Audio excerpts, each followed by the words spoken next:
Hello, everyone. Welcome to Women Seeking Wholeness. I'm Cherie Burton, and we are going deep again today. You probably noticed a theme with me. I like to dive what's under the surface. I don't like to just take things at face value. There's so much depth and so many dimensions and so many levels to life and ourselves. And so anyway, I just love going into the mystery a little bit.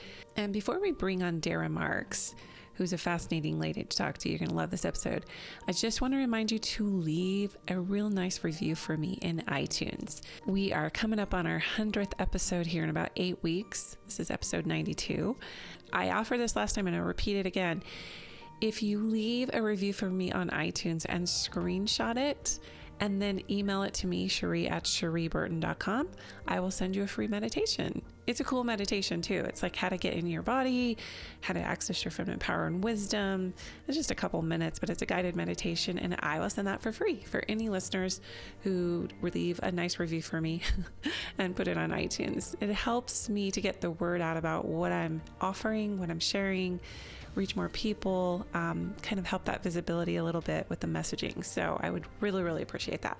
All right. So Dara Marks is our guest today. She actually has a background in working with people in Hollywood for script writing. So she's like a really high level script writing consultant, and she has a PhD in mythological studies. She brings a lot of wisdom into the space of talking about kind of that transformational arc. She's an author of a book called Inside Story, The Power of Transformational Arc, that she published in 2006.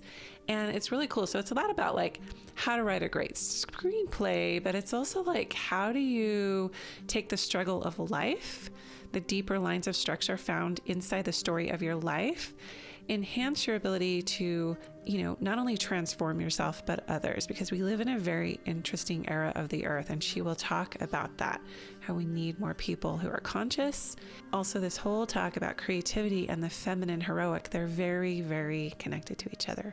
So I think you'll really enjoy this episode. Dara, welcome to Women Seeking Wholeness. I'm so grateful that you've joined us today. Oh, I'm so glad to be here. This is definitely an audience I love speaking to. Oh, good. Well, we love to go deep on this podcast. So that's why when our mutual friend, Jennifer Selleck, connected us, I knew she always sends me amazing people, because, she's there at Pacifica, and she meets all the people who like to dive deep into that depth psychology, which is so close to my heart and I'm just so fascinated with it. So I want to start with, because I know you have a doctorate in mythological studies, and you've done a lot with writing and sharing around that. But do you want to share with our listeners, Dara, why that call to you and why you decided to study that?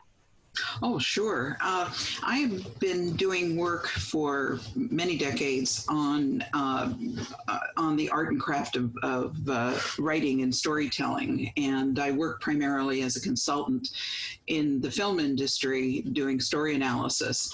And what started to evolve for me was a much deeper understanding of or a contrast, I should say, between the way story is mostly taught, kind of based on our Greek heritage of, Aristotle, and story has a beginning, middle, and an end, and it has all these pillars that sort of define how a story lays itself out. But for me, the deeper I got into it, and especially into story analysis, I was having a very difficult time reconciling the sort of architecture, if you will, of story and narrative. All these pillars, as I said, that we have come to understand in terms of storytelling. I had a hard time reconciling that with also the whole inner development of character. That mostly, if you had story analysis, it was to tell you this is too long, too short, this should be more interesting, so on and so forth.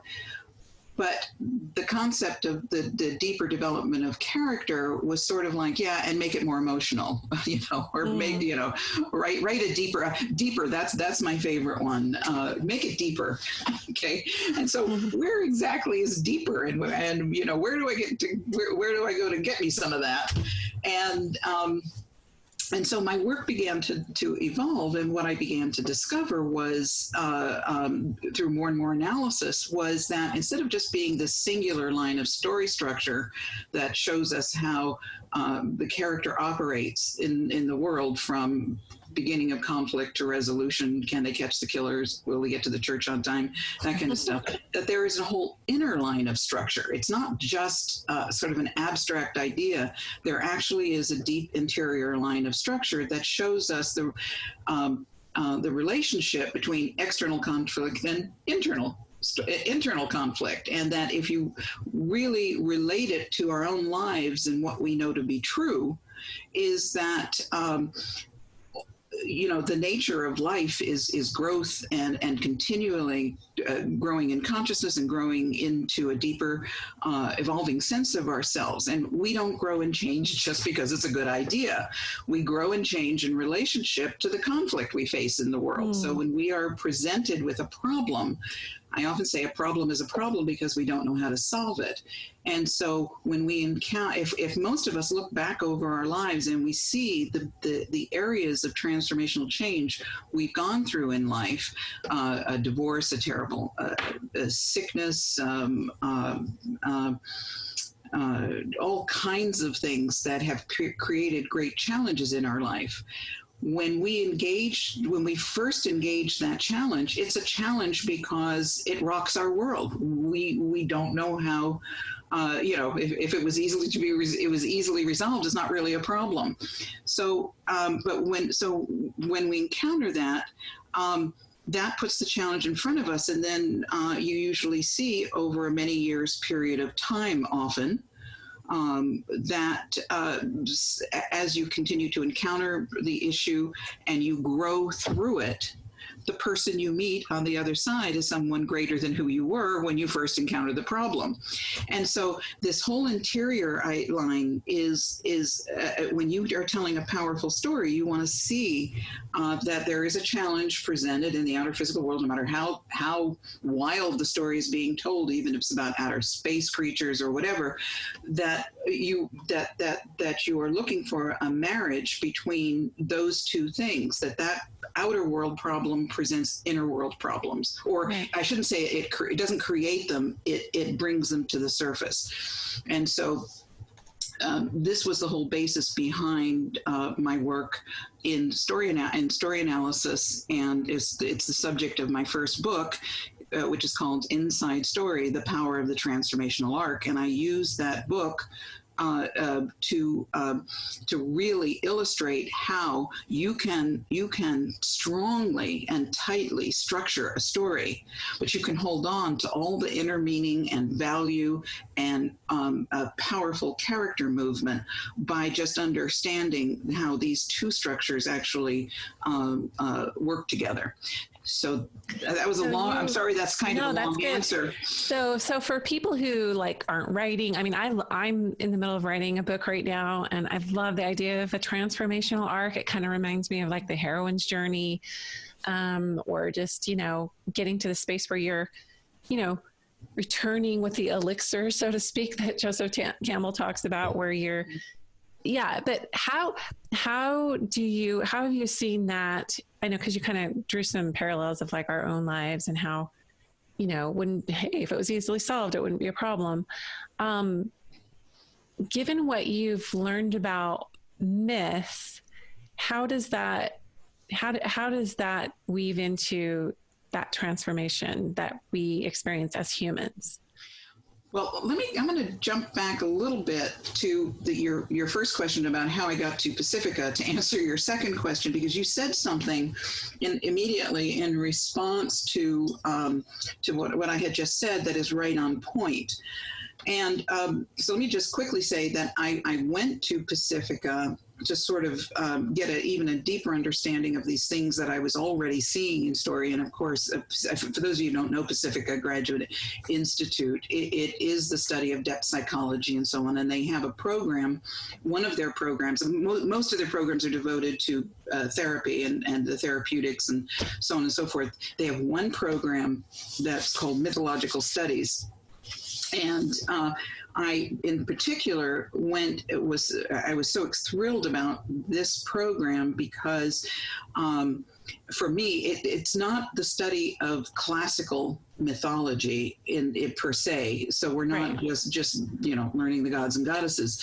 It really is a course that is studying the nature of the human story, seen through deep mythic storytelling. That one of the things we say is that the more you tell a story, the more you're telling our story. So this is why you look at myth, because you can see these archetypal patterns and you can see how they're playing out throughout our existence. So it was a beautiful marriage for me between getting to have a much deeper understanding of all the discoveries I was already making in terms of this external internal reality that we see in story, and its deep archetypal roots into how we humans grow and change and evolve and make new life.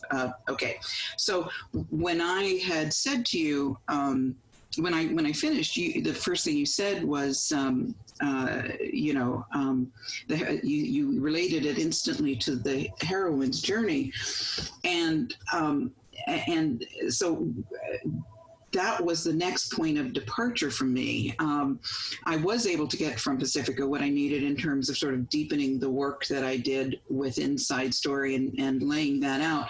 But the next level of work that when I had gone to Pacifica, like most people who are pulled toward that, I certainly had a working relationship of the works of Joseph Campbell. And, I'm obviously very intrigued by that, the whole hero's journey stuff, because you can see some of those archetypal patterns in storytelling. But I also had a problem.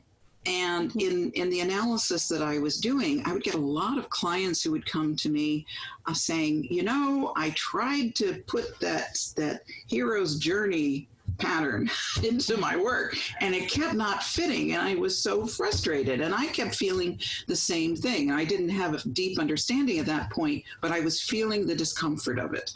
And what I came to see at Pacifica in my work, my big aha for me is how mired the culture is in the hero's journey from the perspective of our external world, okay, which for my work with the feminine, the external and internal worlds, that I take a departure here from gender and talk about external world as masculine, internal world as our feminine inner life.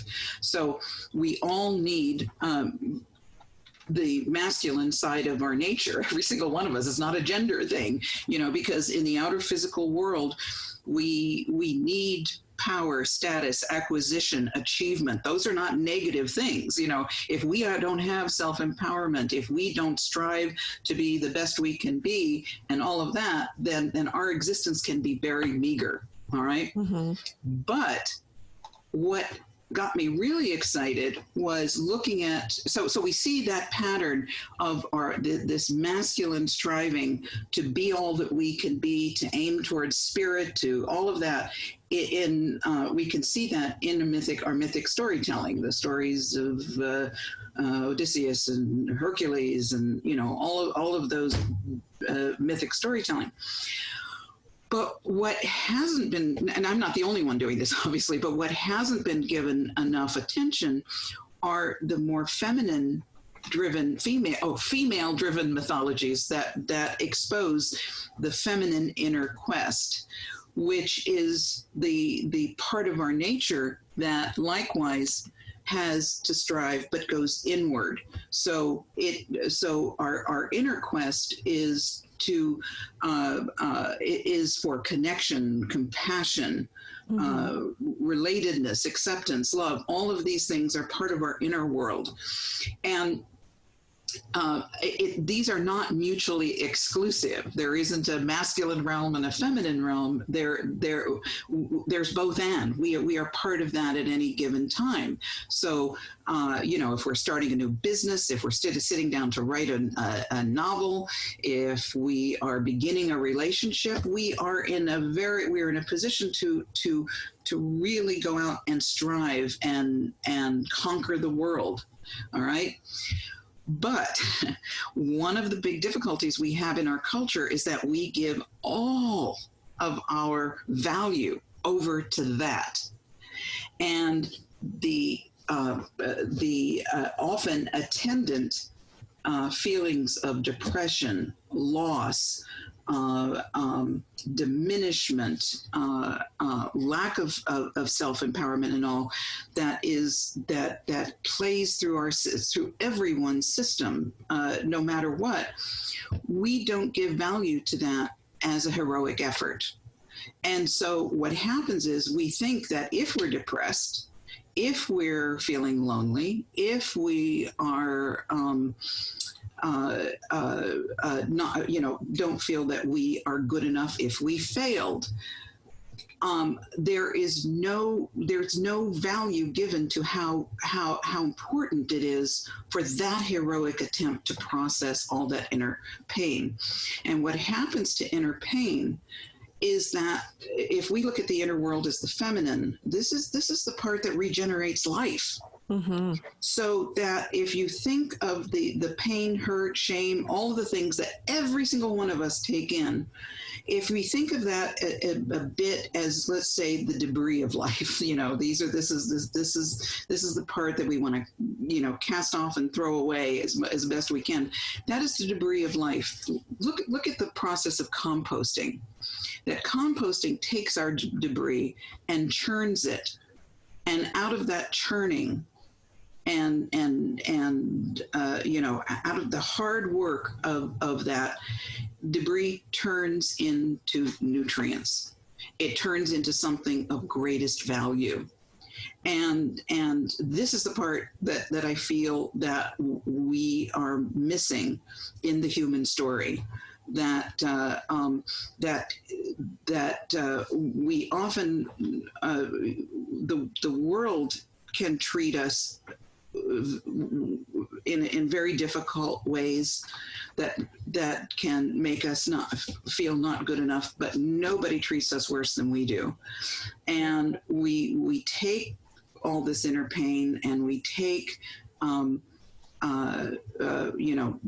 again, things like depression and grief and all of this, and feel as though we are failing, that we haven't done it right, we're not good enough. And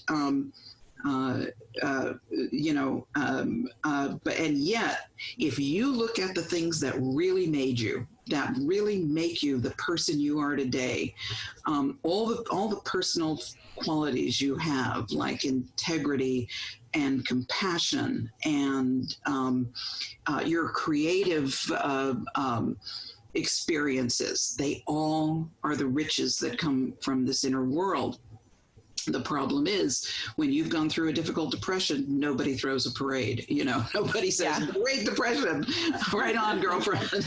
You're right on target. Good job. Yeah.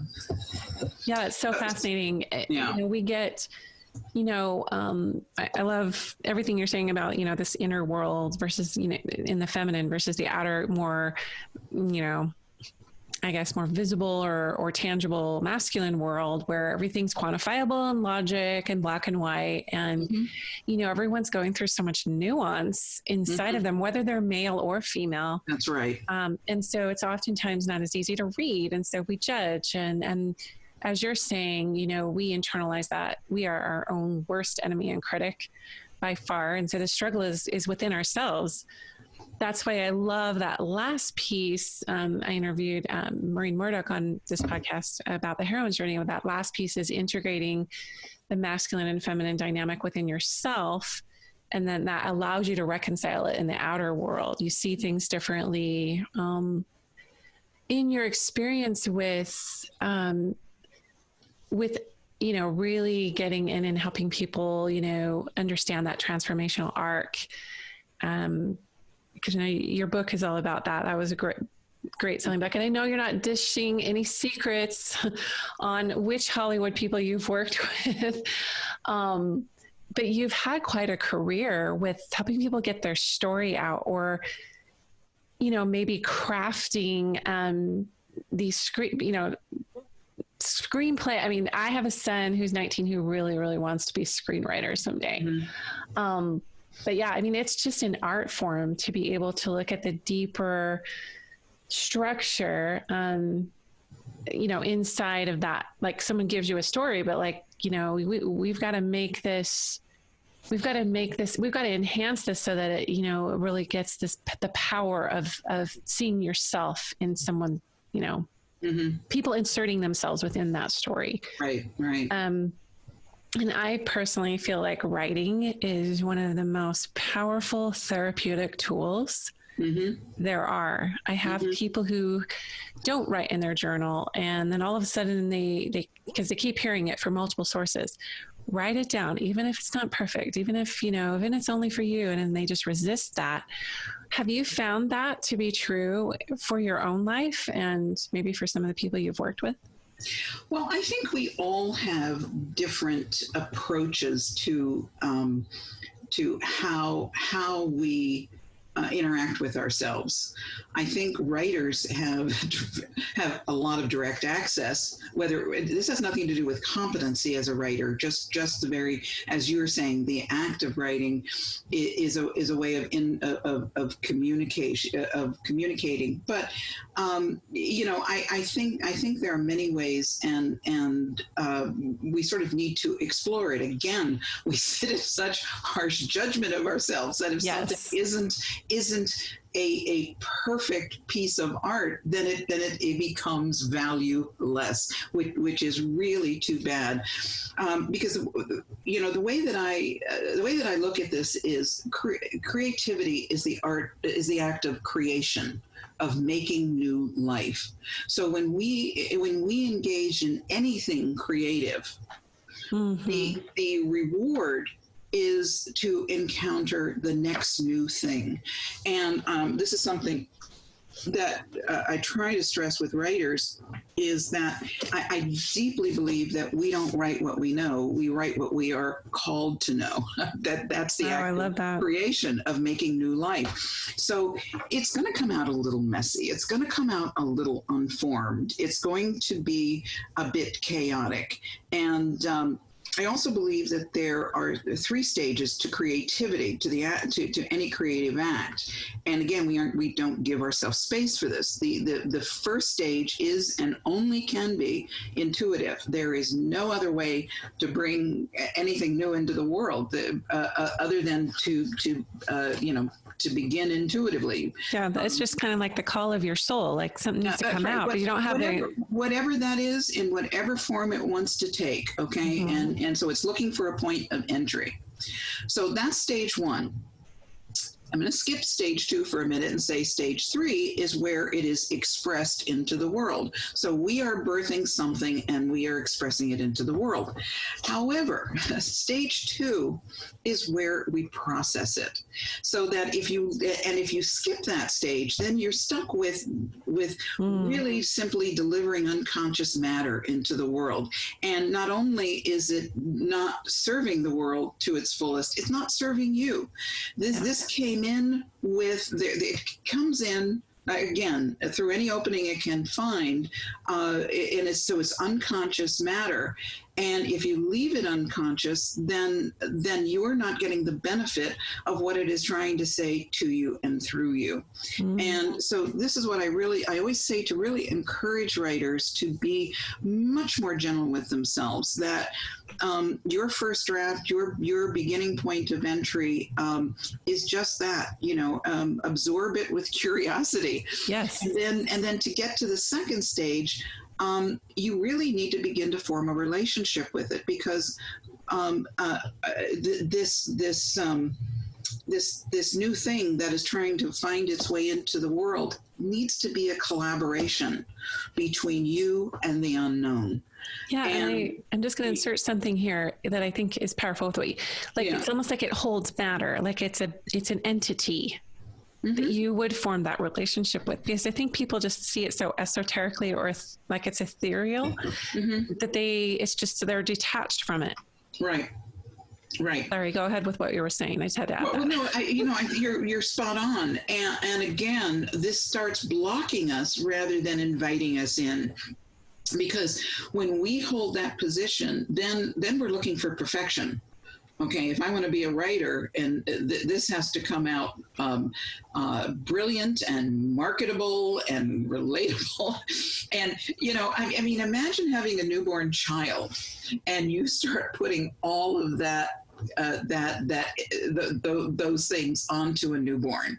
You have to be perfect. You have to go out and, your job is to conquer the world and make me look good. You wouldn't do it. It doesn't even make any sense, right? Yeah. Hopefully. Therein, of course, is the point of so much neurosis in the world, but that's another discussion.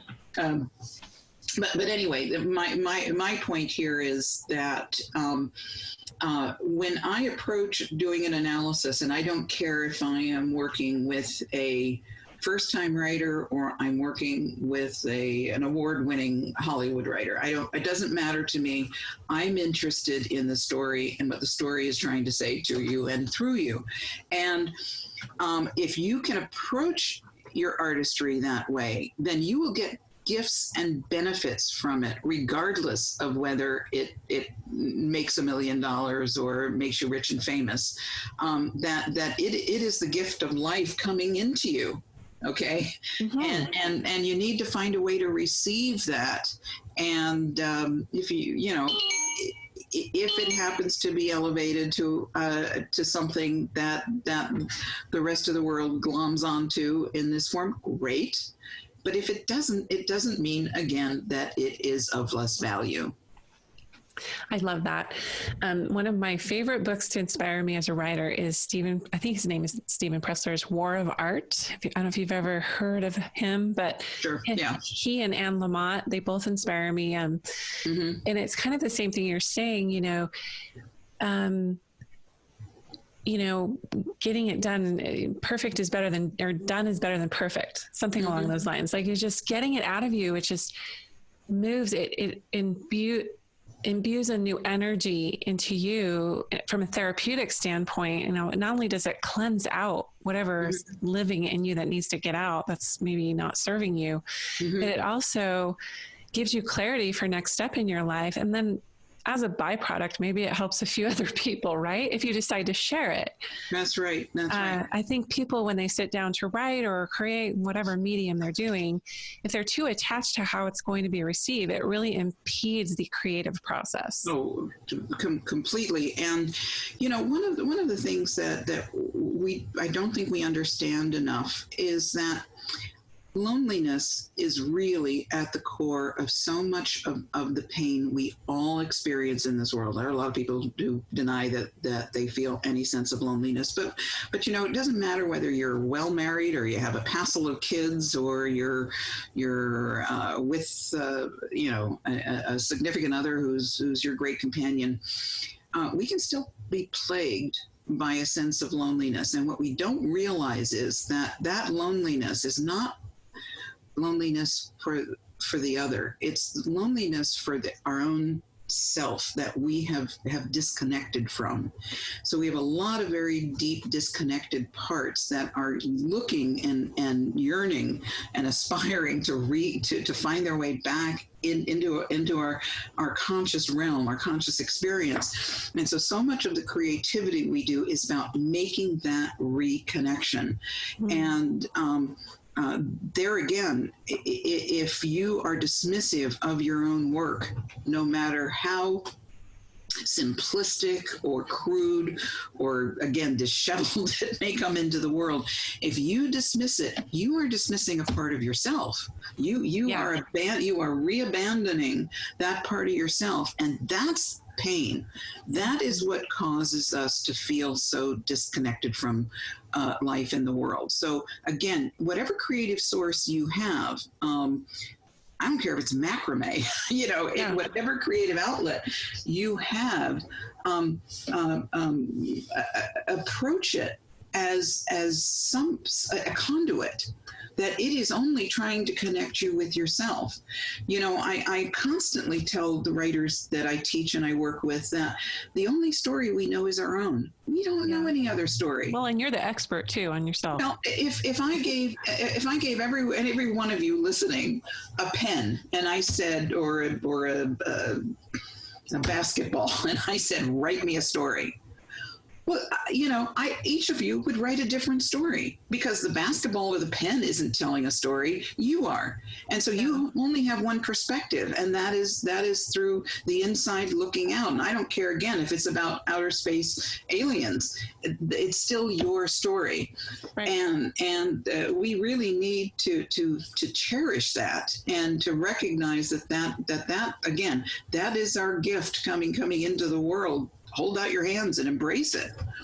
So how does so let's go into the feminine heroic and how that sort of, the transformational arc, creativity, how does that all fit into the feminine heroic, archetypes, all that stuff? I know I just threw a lot at you, but I know they all connect. So how do you define the feminine heroic?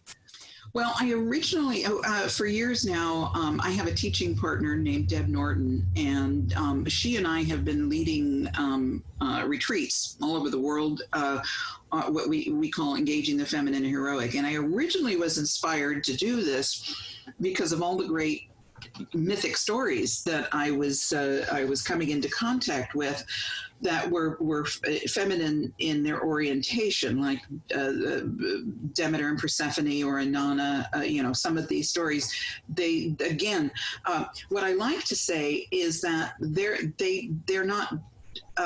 The way we take in the hero's journey really only tells us half the story, and this is the other half. So it's the external world striving and the inner world healing that makes us, that we look for to make us whole.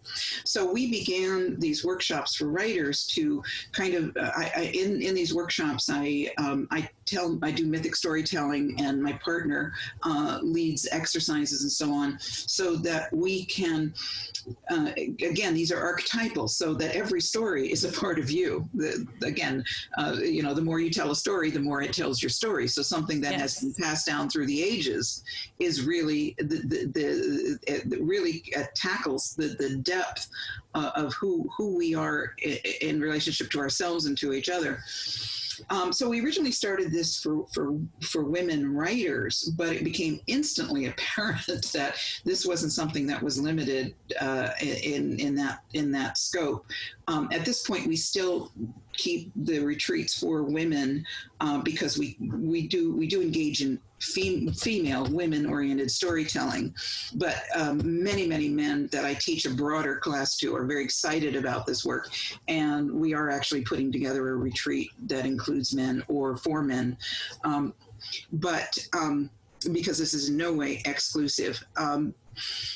So what this does is the whole nature of our retreat. It's not, when I say exercises, I don't mean try this, try that. We really take you on a journey,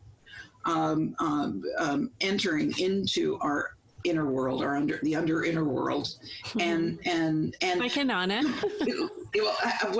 This is one of the most important things: coming to experience it as a landscape, as opposed to a deep, dark hole. Okay, that if you can learn to travel through it, then it becomes much less ominous, and you can feel and sense yourself as traversing, that instead of a depression simply being a dark hole, you are traversing your inner depths. And there are landmarks. There are points of understanding. There are points of departure. There are points where you can connect with the journey of others, and so on and so forth. So it becomes a very, very different kind of experience to have. And it also then really informs your writing and all the things that you're doing, because you have a much deeper sense of the story you're telling. Right. But the real benefit of it is a much deeper connection with your own inner world. Yeah, it almost feels like you can connect to that inner heroine or inner hero as you develop your own story, like as you map it out. Like, one of the most powerful things I've ever done is create a timeline where I just looked at, 0 to however long I can remember back, just to key experiences I've had in my life that have shaped me, good, bad, or ugly. And I can actually go back and look at, the things where I had to descend into the underworld, if you will, like Inanna. Those were the most transformational, but they were often labeled by that masculine paradigm, the precursor, whatever, right, as bad. Just all encompassing, like, that's bad. Right. And let's give it what you have to give it credit too. They are bad. We don't try and take away from that. We're not trying to relabel it, but we are trying to reconnect with it. That again, we don't grow and change just because it's a good idea. This is really an important concept, that things will trigger this every life. You cannot be rich enough, thin enough, well married enough, to escape the trials in life.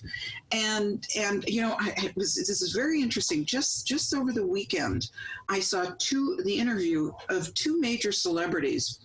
One of them was Lady Gaga, and the other was Mariah Carey. I think they both may have books coming out now, or at least they're doing some artistic work. If not, maybe Lady Gaga's is the evolution of her music, talking about the deepest and darkest of experiences they have had, where here you have women who are at the top of their game, and couldn't be more highly recognized for their creative value and their inner and outer beauty and all of this, and yet they were called into the underworld. And the most important thing I try to express in my work is that this kind of work doesn't take away our pain. Nothing will. And therefore, we have to respect our pain. It is an absolute part of us. Okay. But if we can understand that that is as much a part of life as anything else is, then it becomes something that we can face, we can value. We don't have to like it or love it, but it is there. It is there, and it doesn't diminish us. Okay, so it can that can help us get through the darkest of times, and in turn, we can turn around and give the gift to others of light. That you can do this too. And that, I think, is part of the brave new world we are entering right now, that we are entering a time when the feminine is beginning to get her due. Oh, and I love it. and I think, I do. I think we are living in an epic period of transformation, civilization-wise, totally throughout the planet. And it's painful. It is so painful. We are giving birth to something. We're in labor. We're literally in labor, the whole world. It's a hard labor. And, part of the problem with progressive thinking, and I put myself, in that category, is as soon as we think it should be done. Okay, I figured out how we can live a better life, live in a better world. Why isn't everybody with me? Because transformational change is something that necessitates the encountering of new consciousness put into action over time. That it isn't a ding you're done moment when you feel that okay, I get it, here's the new world. So we are, it's just like if you were in recovery, alcoholic recovery or drug recovery, you have an epiphany that you need to get sober, but sobriety takes a lifetime. It takes conscious effort over time. Yeah. We're all in recovery for something, some patterning. Yes, exactly. And so this is we need the both and. We need that strong energy, that warrior energy in all of us to go out and really fight for this. And at the same time, we have to hold the pain. And the reason that this is so critically important right now is we need people who have this consciousness to be able to midwife what is coming along into the world, that there is the birthing of something new, and we need people to be able to hold that. I've been hearing that a lot, that midwifery into the new consciousness quite a bit. And I think it's a really powerful metaphor, like, everything related to creativity and birth. And we think of it as just, we're passing through a hard thing on the earth, but souls who are being called forward to really, help to be holding the new consciousness and really be influencers or way showers for others. Like they're seeing it once they kind of get through their stuff, which is always a lifetime in progress. They feel the creative flow of that. It's not like arduous work. It's exciting and adventurous. But first we have to deal with what's ever happening on the inside and not spiritually bypass over it in favor of love, light, healing, etc. Yeah. And I think that's the true heroism in all of this. That's exactly right. It is, and it is hard. It is hard work. That's why it's heroic. It's very easy to get discouraged and to believe that nothing will change, and to believe that someone else has all the power. It's so easy. I mean, I go through this every day. You turn on the TV, and this is really both and. You feel all those things. You are outraged at the latest thing that has been done, and the unfairness and all of this, and you rage at that, and you should. And at the same time, we also need a part of ourselves that can see this as the epic transformation. I mean, look at the things. If you look at the last 4 years of the Trump administration, look at how people have stood up to fight. I was a big fan of Hillary Clinton and felt very, felt as terrible as anybody did at the loss in the election. And as life went forward, the stuff is hard. Stuff that has been happening is so horrible. And yet, so this is both and. So this is not either or. Don't say, yes, I'm glad that happened. No, I'm not. Okay. But it did, and this is part of the feminine side of our nature. We mediate life, that it isn't either or, that we take life as it is and look at what is. And what is that there's no complacency right now. This has activated people. This has activated Me Too. This has activated Black Lives Matter. This has activated so much. And this is how change happens. That nothing, if you look at what true transformational change requires, it really requires that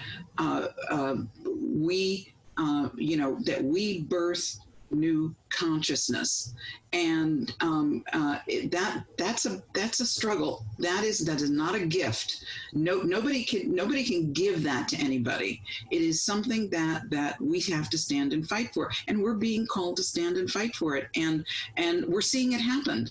And it's one of the reasons I do feel optimistic. I don't know about the timeline, but I certainly feel optimistic.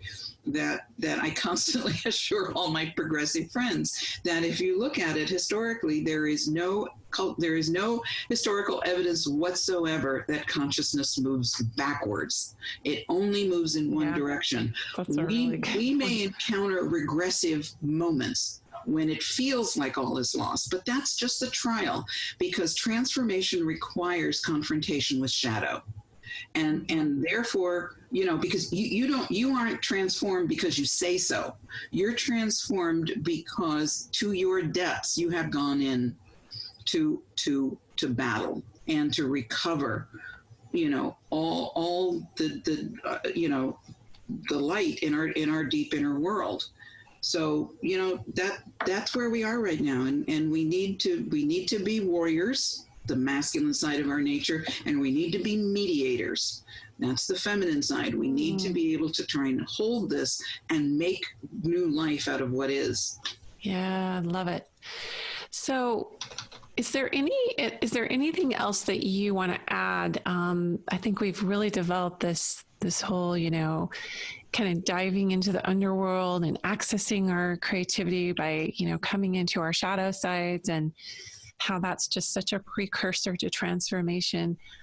Is there anything that you would leave our listeners with that maybe we haven't covered to this point? Well, no, I'll put it a little bit differently. Maybe just to summarize, there's that old saying, let change start with me, and the change that we need to start with, if we want a more embracing world, is just to restate what I was saying earlier, is we've got to embrace ourselves, and that can't just be a corny slogan. We have to embrace it in the way that it wants to come to us and through us, and therefore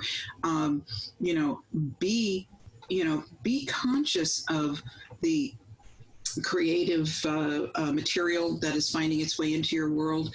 Be conscious about the battles you're in, because you can either make those battles the bane of your existence, or they can become the opening that through which new life is trying to find its way out.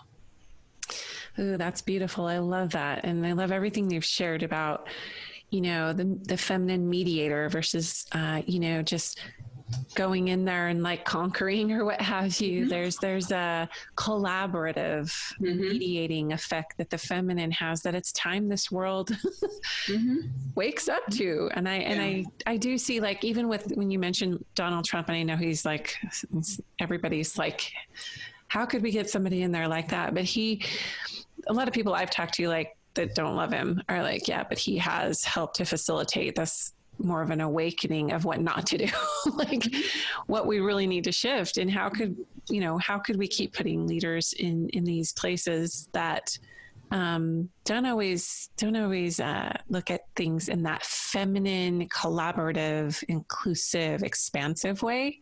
Yeah.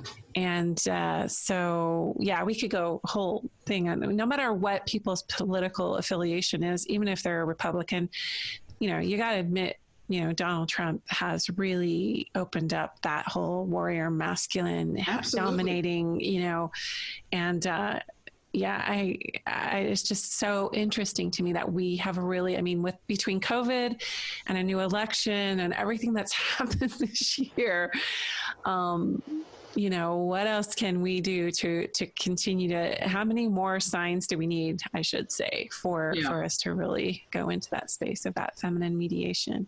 Yep. Absolutely. Well, thank you, Dara. Can I just say something? Sure. In closing. Yes. If anyone is inspired by this and would like to join us for an event, unfortunately, everything has been shut down because of COVID. We had a retreat coming up at Esalen.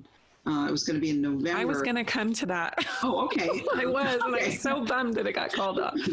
Well, what I would like to say is, it just got shut down. So it's still, if you went to my website, daramarks.com, you would see it right on my landing page. Don't click on it because it's not going to happen now. But I would love for you to send me an email telling me of your interest, and as they're going to reschedule it, and we've got some other things coming up on the schedule. So if you could just let me know that you are remotely interested, I will absolutely put you on the list and let you know when it's rescheduled or when other events like this are coming up. We have a lot of really terrific things coming up as soon as we can get back out into the world again. Yeah. And just to put a plug in, I've been doing events for years, and I really, truly believe that they are so pivotal in treatment. Like, you could sit in a therapist's chair or talk about your issues for months and years. But one weekend with very, it's kind of like that implosion therapy thing, that you really, events and retreats have the power to shift your consciousness in a weekend. And not only that, but you make such amazing connections and you find your tribe that way. And I'm just a huge fan of events and retreats for that purpose. Yeah, I agree with you. So daramarks.com, DARAMARKS. And then what is your email? It's my name, so it's pretty easy. It's just Dara@daramarks.com. Great. Well, thank you so much again. And we will definitely put me on the list. Keep me on the list. Well, I definitely will. And I hope to meet you in person. And to all your listeners, I look forward to meeting you as well. Yeah, I hope it works out that everyone can come. Okay.